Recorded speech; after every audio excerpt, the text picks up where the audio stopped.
हमने उस सिंगर को 10 लाख दिए हैं, फिर वो ऐन वक्त पर कैंसिल कैसे कर सकती है? ये गाना मैं गा सकती हूँ। पूरे मैरिज हॉल में सन्नाटा छा गया। आज उसकी इकलौती बेटी की शादी थी। शहर का सबसे बड़ा फंक्शन, नेता, सेलिब्रिटी, बिजनेसमैन सब मौजूद थे। स्टेज सजा हुआ था, लाइट्स जल रही थी, लेकिन माइक के सामने कोई नहीं था।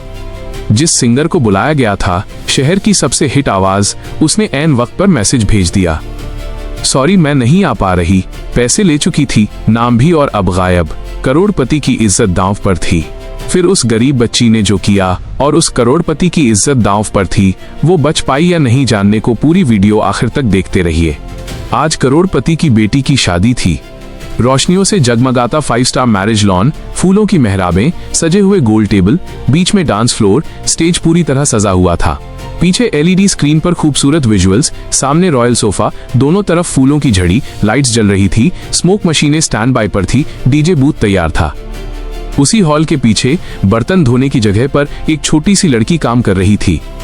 उसका नाम था मीरा। उम्र 12-13 साल से ज्यादा नहीं। फटे हल्के गीले कपड़े, हाथों पर साबुन के झाग, बाल पीछे बंधे, एप्रन भी ठीक से नहीं, पाँव में चप्पल ऐसी जो हर कदम पर आवाज करती थी। उसकी दुनिया वही थी, प्लेट, गिलास, झाग, पानी, लेकिन होठों पर धीमी सी धुन। वो काम करते करते गुनगुना रही थी, इतना कम कि आसपास वाले मुश्किल से सुने, लेकिन उसके अंदर से निकलती साफ मीठी आवाज, वो बर्थ से सिंगर नहीं थी लेकिन दिल से सिंगर थी। मीरा ने पीछे से सब देखा था। जब एक स्टाफ मोबाइल लेकर भागता हुआ आया, मैडम नहीं आएंगी। जब विक्रम अग्रवाल बालों में हाथ फेरता हुआ गुस्से में इधर उधर चक्कर काट रहा था। जब लोग विस्पर कर रहे थे अब क्या होगा। इतना बड़ा फंक्शन, एंटरटेनमेंट सेक्शन ही उड़ गया। उसने शेफ की बात सुनी, साहब की इज्जत का सवाल है, सब बर्बाद हो जाएगा। मीरा ने अपने लाइफ में भी इज्जत शब्द को बहुत बार सुना था। जब उसकी माँ लोगों के घर बर्तन धोने जाती थी और कोई उसे धक्का देकर कह देता, ध्यान से चल, इज्जतदार लोगों का घर है। या जब उसके पिता जो अब नहीं थे उसे समझाते थे, मीरा हम गरीब हैं लेकिन हमारे पास आवाज है, मेहनत है, इज्जत है, इन्हें कभी मत खोना। उसके छोटे से दिल में एक बात उछली, अगर मैं कुछ कर सकूं तो। उसके कदम कांप रहे थे, हाथ अब भी गीले थे, लेकिन वो रुक नहीं पाई। वो बर्तन धोने की जगह से, गीले फर्श से, स्टील की आवाज के बीच से निकलकर मेन हॉल की तरफ बढ़ी। पहले दरवाजे पर रुकी, फिर अंदर आई। चमकती लाइट्स ने उसकी आंखों को चौंका दिया। इतने सजधिले लोग, इतने महंगे कपड़े, इतनी रोशनी, ये उसकी दुनिया नहीं थी। लेकिन वो डरी नहीं। धीरे धीरे चलकर हॉल के बीच से गुजरती, हाथों में हल्का झाग, दिल में बहुत बड़ी हिम्मत। वह विक्रम अग्रवाल के सामने पहुंच गई। विक्रम किसी और से बहस कर रहा था, तुमको एडवांस दिया था ना, कॉन्ट्रैक्ट साइन करवाया था ना, फिर ये सब कैसे हो गया? तभी बीच में एक पतली सी आवाज आई, सर ये गाना मैं गा सकती हूँ। पहले तो किसी ने ध्यान ही नहीं दिया, फिर जब उसने दोबारा कहा थोड़ा ऊंची आवाज में, सर मैं गा सकती हूँ। विक्रम ने इरिटेशन में मुड़कर देखा, कौन? उसकी नजरें नीचे गईं। एक छोटी सी लड़की, गीले हाथ, बर्तन धुलने वाले कपड़े, आंखों में डर और हिम्मत दोनों। पूरा हॉल मानो फ्रीज हो गया। आसपास खड़े लोग मुड़कर देखने लगे। कहीं से हल्की हंसी निकली तो कहीं से ताना, ये मजाक कर रही है। अरे बर्तन धोने वाली लड़की इतने बड़े मंच पर।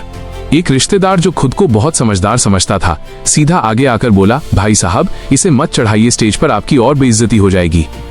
ये मैरिज हॉल है, सिंगिंग रियलिटी शो नहीं। कुछ और लोग भी हंस दिए। मीरा की आंखें झुक गईं। उसे आदत थी मजाक सुनने की। गली में बच्चे भी कहते, अरे बर्तन वाली गाना गाती है खुद को लता समझकर। लेकिन आज मामला अलग था। आज सिर्फ उसके बारे में नहीं, किसी और की इज्जत के बारे में भी था। उसने गहरी सांस ली, फिर धीरे से पर साफ आवाज में कहा, सर एक बार मौका दे दीजिए। अगर पसंद ना आए मैं चुपचाप वापस चली जाऊंगी, किसी से कुछ नहीं कहूंगी। विक्रम ने चारों तरफ नजर दौड़ाई। स्टेज खाली, समय निकलता जा रहा था। मेहमान बोर होने लगे थे। कोई और ऑप्शन नहीं था। एक तरफ एक्सपेंसिव सिंगर थी जो 10 लाख ले गायब हो गई, दूसरी तरफ ये छोटी सी लड़की जो बिना कुछ मांगे सिर्फ एक मौका मांग रही थी। कुछ सेकंड के अंदर उसने डिसीजन लिया, ठीक है गाओ, लेकिन अगर अच्छा नहीं लगा तो तुरंत नीचे उतर जाना, समझी? मीरा ने सिर हिलाया। स्टेज पर पहली बार उसके कदम पड़े। डेकोरेशन की चमक, नीचे से आते कैमरा फ्लैश, ऊपर से गिरती लाइट, सब उसके लिए नया था। वो नंगे पांव माइक तक गई। हाथ अभी भी हल्के गीले, उंगलियां कांप रही थी। माइक स्टैंड उसके कद से थोड़ा ऊंचा था। एक साउंड इंजीनियर जल्दी से दौड़ कर आया, स्टैंड नीचे किया। नाम क्या है तुम्हारा? किसी ने पीछे से पूछा। मीरा। बस इतना। फर्श पर सन्नाटा। लोग अब वास्तव में क्यूरियस थे। मीरा ने माइक दोनों हाथों से पकड़ा। उसने सामने देखने की हिम्मत नहीं की, आंखें बंद कर ली। उसके दिमाग में सिर्फ दो चेहरे थे, अपने पापा का, जो कभी उसे खेतों में गाते हुए सुनकर कहते थे, एक दिन लोग तुझे सुनने आएंगे, और उस दुल्हन का जो पीछे कमरे में शायद रो रही होगी कि मेरे शादी का फंक्शन खराब हो गया। डीजे ने पूछा, कौन सा गाना? मीरा ने हल्की आवाज में गाने का नाम बताया। ऐसा गाना जो ओरिजिनल सिंगर को परफॉर्म करना था, रोमांटिक और सोलफुल। बैकग्राउंड म्यूजिक शुरू हुआ। मीरा ने माइक के बहुत पास होठ लाए, और जैसे ही पहला सुर निकला, पूरा हॉल खामोश हो गया। तुम्हारी एक मुस्कान में मेरी पूरी कहानी है। तुम पास हो तो लगता है जिंदगी भी आसान सी लगती है। सुबह मेरी तुमसे हो, रात भी तुम पर आके रुके। तुम जो साथ चल दो, अगर सारे ख्वाब सच लगने लगे। आवाज सॉफ्ट, सीधी, कच्ची, लेकिन प्योर। उसमें ना कोई ओवर एक्टिंग थी, ना कोई दिखावा। बस सादा सा सुर जो सीधे दिल तक उतर रहा था। शुरू में 2-3 लोग हंसने ही वाले थे, लेकिन पहली ही लाइन में उनकी हंसी गले में अटक गई। एक सेलिब्रिटी जो फोन में बिजी था, अचानक सिर उठाकर देखने लगा। नेता जो पॉलिटिक्स पर चर्चा कर रहे थे, कुर्सी पर सीधे हो गए। मीरा की आंखें अब भी बंद थीं। वो कोई परफॉर्मेंस नहीं दे रही थी, सिर्फ दिल से गा रही थी। उसकी आवाज में उसके अपने स्ट्रगल का दर्द था, माँ की मेहनत थी। गाना खत्म हुआ, आखिरी नोट हवा में रुका और मीरा की आवाज धीरे धीरे फेड हुई। तो पहले एक कॉर्नर से तालियां आईं, फिर पूरा हॉल तालियों की आवाज से गूंजने लगा। किसी ने वंस मोर चिल्लाया। कैमरामैन ने तुरंत जूम किया। मीरा ने हिचकते हुए आंखें खोलीं। वो भरोसा नहीं कर पा रही थी कि ये सब उसके लिए है। इवेंट कोऑर्डिनेटर खुद स्टेज पर आकर बोला, एक और बेटा, बस एक और। विक्रम अग्रवाल, जो अभी तक नीचे से सब देख रहा था, अब स्लोली स्टेज की तरफ बढ़ा। उसकी आंखें नम थीं। मीरा ने दूसरा गाना शुरू किया। अब उसका डर कम था, आवाज और खुलकर आ रही थी। दूसरा गाना खत्म होते ही तालियों की आवाज और तेज हो गई।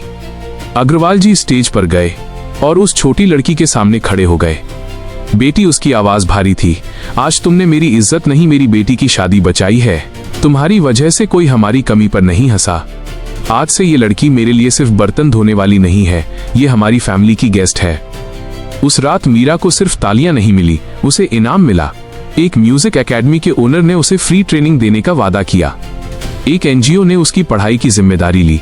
विक्रम ने खुद कहा कि उसकी मां अब मजदूरी नहीं करेगी, उन्हें सम्मान के साथ स्टाफ में रखा जाएगा। मीरा की आंखों से आंसू निकल आए। सुबह तक वो सिर्फ बर्तन धोने वाली लड़की थी, रात तक वो सबकी फेवरेट सिंगर बन चुकी थी। और वो सिंगर जिसने 10 लाख लेकर कैंसिल किया था, उसकी रेपुटेशन मिट्टी में मिल गई। सोशल मीडिया पर उसके नॉन प्रोफेशनल बिहेवियर की चर्चा होने लगी। टैलेंट कपड़ों से नहीं पहचाना जाता। मौका मिलता किसे है, ये अक्सर पैसे तय करते हैं, लेकिन किसे मिलना चाहिए, ये अक्सर लोग भूल जाते हैं। कभी कभी सबसे बड़ी आवाज सबसे छोटे इंसान के अंदर छुपी होती है। अगर इस कहानी ने आपको छुआ हो तो लाइक करें, सब्सक्राइब करें और कमेंट में लिखें, मौका मिलना चाहिए, क्योंकि एक मौका किसी की पूरी जिंदगी बदल सकता है। वीडियोटी संपूर्ण देखने के लिए सभी को बहुत बहुत धन्यवाद।